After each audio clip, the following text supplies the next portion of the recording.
How to make a QR code for Shopify.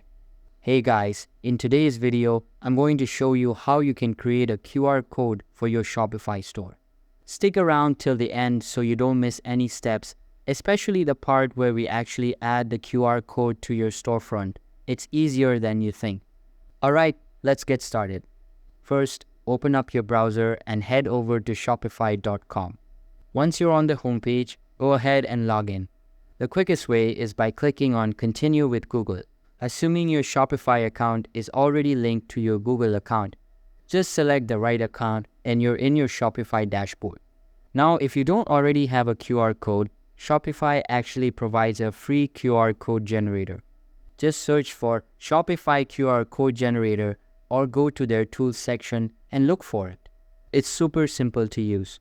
All you have to do is paste the link you want your QR code to point to, maybe a product page, a collection, or even your home page, and then download the QR code as either a PNG or JPEG.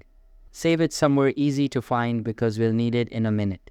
Once your QR code is ready, go back to your Shopify dashboard and head over to Online Store in the left-hand menu.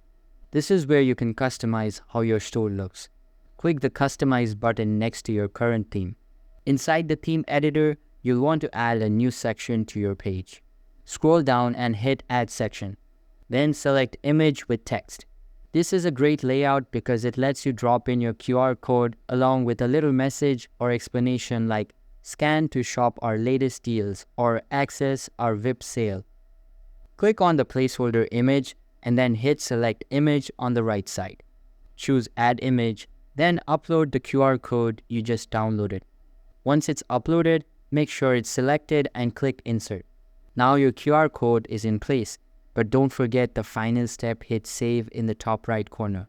Without that, everything you just did won't stick. And that's it. You've successfully created and added a QR code to your Shopify store. Try placing the QR code on your homepage, near a product launch, or even printing it out and sticking it on your product packaging or store window. Lots of options, so feel free to experiment. Thanks for watching, and I'll see you in the next tutorial.